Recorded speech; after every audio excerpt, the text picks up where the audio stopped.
পথৰ দুৰৱস্থাই জলাকলা খুৱাইছে একাংশ মহানগৰবাসীক। চেনিকুঠি নৱগ্ৰহ সংযোগী পথৰ নিৰ্মাণ কাৰ্য লেহেমীয়া হোৱাত অতিষ্ঠ হৈ পৰিছে অঞ্চলবাসী। ঠিকাদাৰ অভিযন্তাৰ বিৰুদ্ধে অতি নিম্নমানৰ কাম কৰাৰ অভিযোগ তুলি প্ৰতিবাদত নামিছে ৰাইজ।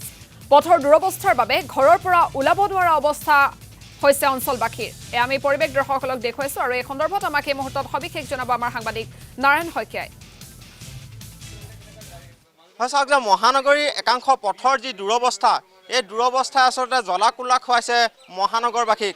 আপুনি মহানগৰীৰ যিটো পথলৈকে যায় সেই পথতে এতিয়া দেখিবলৈ পাব খাল। কাৰণ এটা বিভাগে যদি পানীৰ পাইপ বহাবৰ কাৰণে তেখেতলোকে খান্দিছে, আনটোৰ যদি ইলেক্ট্ৰিচিটিৰ পাইপ বহাবৰ কাৰণে খান্দিছে, এফালে PWD দিয়ে ৰাস্তাৰ কাম কৰি আছে। এনেধৰণে বিভিন্ন ইটোৰ বিভাগৰ লগত সিটো বিভাগৰ কোনো কামৰ সামঞ্জস্য নাই, যাৰ বাবে মহানগৰীৰ যিসমূহ পথ, এই পথসমূহ অতি বেয়া এটা অৱস্থালৈ গতি কৰি দিছে আৰু যিয়াক লৈ অতিষ্ঠ হৈছে মহানগৰীৰ ৰাইজ। মই বৰ্তমান উপস্থিত আছোঁ চেনিকুঠিৰ এটা উপপথত।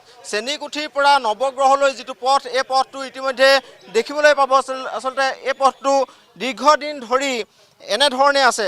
তেখেতলোকে কিছু কাম কৰিছে যদিও যথেষ্ট লেহেমীয়া গতিত এই পথটোৰ কাম হৈছে। অকল এই পথটো বুলিয়ে নহয়, মহানগৰীৰ বিভিন্ন এনেধৰণৰ পথ আছে যিসমূহ পথত অতি লেহেমীয়া গতি, যাৰ বাবে ইয়াৰ লোকসকল যথেষ্ট অসুবিধাৰ সৃষ্টি হৈছে। ইয়াত কোনো বাহন ওলাব পৰা ব্যৱস্থা নাই, ইয়াৰ লোকসকল ওলাই যাব পৰা কোনো ব্যৱস্থা নাই, যাক লৈ আচলতে অতিষ্ঠ হৈ পৰিছে মহানগৰীৰ এই লোকসকল। আমি দেখুৱাইছোঁ, চাওক ঘৰৰ ভিতৰৰ পৰা কেনেধৰণে ওলাবলগীয়া হৈছে ইয়াৰ লোকসকল। ইয়াত কোনো বাহন সোমাব পৰা ব্যৱস্থা নাই। এম্বুলেঞ্চ এখন যদি আহিবলগীয়া হয়, এম্বুলেঞ্চখনো ইয়াত সোমাবলৈ কোনো সুবিধা নাই, যাক লৈ আচলতে মহানগৰীৰ যিসকল লোক, এই লোকসকল ইতিমধ্যে ক্ষোভিত হৈ পৰা পৰিলক্ষিত হৈছে। আপোনালোকৰ ওচৰলৈ আহিছোঁ যে মহানগৰী অকল এই পথটোৱে নহয়, বিভিন্ন পথত এনেধৰণৰ যিসমূহ আচলতে কাম যথেষ্ট লেহেমীয়া গতিত হৈছে। প্ৰত্যেকটো পথেই আচলতে দুৰৱস্থা। আপোনালোকৰ এই পথটোত আচলতে কি অসুবিধা আছে? দেখিবলৈ পাইছোঁ যে কামৰ বৰ লেহেমীয়া গতি। এই পথৰ কি অসুবিধা নাই সেইটো সোধক। কি অসুবিধা আছে কৈ শেষ কৰিব নোৱাৰি। ইয়াত 7-8 মানে ইমান ভুগিছোঁ আমি, তাক কৈ শেষ কৰিব নোৱাৰি। আৰু এতিয়া ক'লেই বা আপোনালোকে বজালে বা কাৰ কাণত পৰিব সেইটোও নাভাবোঁ, আৰু কিমান গুৰুত্ব দিব সেইটোও নাভাবোঁ। কাৰণ কোনো ঠিকাদাৰ, কোনো মানে ডিপাৰ্টমেণ্টৰ মানুহ, ইঞ্জিনিয়াৰৰ তলতীয়া কৰ্মচাৰী কোনো অহা আমাৰ ইয়াত পৰিলক্ষিত হোৱা নাই, আমি দেখা নাই। আৰু যদি কোনোবা আহিলেহেঁতেন এইটো নালা এনেকৈ কৰিবলৈ নিশ্চয় নিদিলেহেঁতেন। কাৰণ ইয়াৰ অৰিজিনেল নালাটোৱে ভাল নালা আছিলে। এইটো ভাঙি আকৌ কিয় যে বনাব লগা হ'ল সেইটোৱে বুজি নাপালোঁ। সেইটো এটা নুবুজা সাঁথৰ।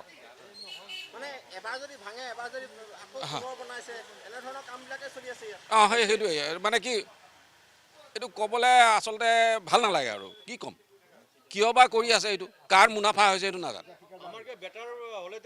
আমাৰ কিবা বেটাৰ হ'লে ভাল পালেহেঁতেন। এতিয়া বেছি বেয়াই হ'ল কামটো হোৱাৰ কাৰণে। আগৰ ড্ৰেইনটো যদি তেওঁলোকে কণ্টিনিউ ৰাখিলে আমাৰ বহুত ভালেই আছিলে। এতিয়া যিটো কৰিব গ'ল আমাৰ বেছি বিপদে আহি গ'ল। আৰু নলাটো সৰু হৈ গ'ল, ৰোডটো সৰু হৈ গ'ল, আৰু তেওঁলোকে 1 ফুটকৈ ৱালৰ যিবিলাক এক্সিষ্টিং ৱাল আছে, ৱালৰ পৰা 1 ফিটকৈ এৰি আহি পেলাই ড্ৰেইনটো বনাই আছে। আৰু আগলৈকে দেখিবা ধেনু ভৰিয়াৰ ড্ৰেইন হৈ গ'ল। সেনেকুৱা ড্ৰেইন আমি লাইফত ক'তো দেখাও নাই।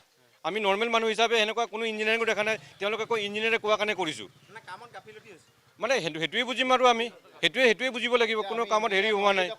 এতিয়া আমাক ক'ব যে পাব্লিক আপোনালোকে কি জানে, আমি নাজানো, একো নাজানো। কিন্তু আমাৰ ঘৰতো আমাৰ মানে এজন নন স্কিল লেবাৰেও সেনেকুৱা ড্ৰেইন নবনাই যেনেকৈ বনাই আছে ইয়াতে। আপুনি এতিয়া চালেও গম পাব, সেই 1 ফিট তেওঁলোকে এক্সিষ্টিং ৱালবিলাকৰ পৰা, মানুহৰ বাউণ্ডেৰী ৱালৰ পৰা এৰি আহিছে। সেইটো কিহৰ কাৰণে এৰিলে, সেইটোৱে মেইন ডাঙৰ কুৱেশ্যন মাৰ্ক হ'ব লাগে এই ড্ৰেইনটোৰ ক্ষেত্ৰত। আগতে আমাৰ ইমান স্মুথলি আমি গৈ আছিলোঁ, গাড়ী মটৰ আমাৰ বঢ়িয়াকৈ চলি আছিলে। ক'ৰবাত ওখ হৈছে, ক'ৰবাত চাপৰ হৈছে। আমাৰ এইখিনি দেখি এতিয়া ডাউনত হৈ গ'ল ড্ৰেইনটো। সেইটো বা কি লেভেল কৰিলে আমি সেইটোও বুজি নাপাওঁ। কিন্তু তেওঁলোকৰ ইঞ্জিনিয়াৰিং আৰু তেওঁলোকৰ ইঞ্জিনিয়াৰ বা কণ্ট্ৰেক্টৰে বুজি পাব। আৰু গাড়ী আহিব নোৱাৰে। গোটেই গাড়ীখিনি আমাৰ এতিয়া মানে আনচিকিউৰ্ডভাৱে আমাৰ নৱগ্ৰহ শ্মশানৰ এই ফিল্ডত ৰাখি থোৱা আছে, যাত নেকি কোনোবাই কিবা চুৰি কৰি গ্লাছখন ভাঙি যদি বেটেৰীটো লৈ যায়, কোনো তাৰ গেৰাণ্টি নাই। কাৰণ আজি ধৰক 6 মাহে মানুহখিনি, এতিয়া ধৰক কোনোবা বেমাৰী মানুহ আছে, হস্পিটেল যাব পৰা নাই। মোৰ মায়ে নিজে হস্পিটেলত যাবলগীয়া হৈ আছে, কিন্তু মই নিব সাহস কৰা নাই। কেনেকৈ মই ইয়াৰ পৰা কেনেকৈ লৈ যাম? এম্বুলেঞ্চ নোসোমায়, ফায়াৰ ব্ৰিগেড নোসোমায়, ইয়াতে একোৱে নোসোমায়।